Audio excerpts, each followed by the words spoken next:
Assalamualaikum warahmatullahi wabarakatuh. Perkenalkan, nama saya Rianita Putri. Saya perwakilan dari kelompok 9 akan membahas tentang ruang lingkup dan implementasi CSR. Implementasi CSR pada umumnya berbeda antara satu perusahaan dengan perusahaan lainnya. Hal ini tergantung pada kondisi internal perusahaan yang dapat dipengaruhi oleh beberapa faktor.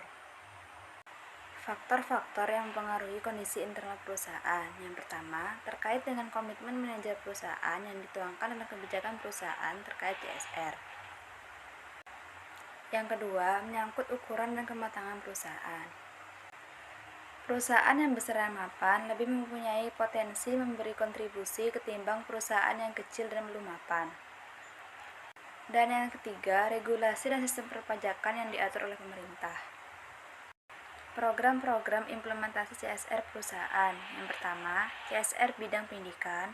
Yang kedua, CSR bidang kesehatan.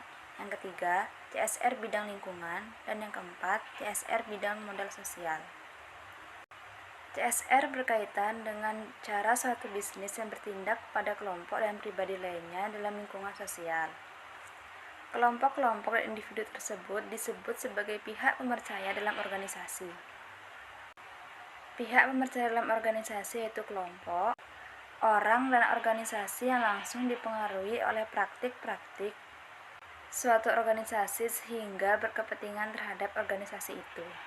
Dalam perkembangan etika bisnis yang lebih mutakhir, muncul gagasan yang lebih komprehensif mengenai lingkup CSR.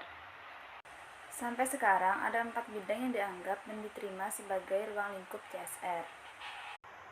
Sebagai salah satu wujud tanggung jawab sosial perusahaan diharapkan terlibat dalam berbagai macam kegiatan yang terutama untuk memajukan dan meningkatkan kesejahteraan masyarakat. CSR bukanlah entitas departemen atau divisi yang sifatnya parsial, atau hanya berfungsi dalam pendongkrakan citra sebagai bagian dari jurus hidup marketing perusahaan, sehingga nilai perusahaan di mata stakeholders lain, khususnya masyarakat, menjadi positif. Pada hakikatnya, CSR adalah nilai atau jiwa yang melandasi aktivitas perusahaan secara umum. Dikarenakan CSR menjadi pijakan komprehensif dalam aspek ekonomi, sosial, kesejahteraan, dan lingkungan. Kondisi ini pada gilirannya akan menjamin kelancaran seluruh proses atau produksi perusahaan, serta pemasaran hasil-hasil produksi perusahaan. Sedangkan terjaganya kelestarian lingkungan dan alam, selain menjamin kelancaran, proses produksi juga menjamin ketersediaan pasokan bahan baku produksi yang diambil dari alam. Sekian pembahasan dari saya mengenai ruang lingkup dan implementasi CSR. Kurang lebihnya saya mohon maaf. Wassalamualaikum warahmatullahi wabarakatuh.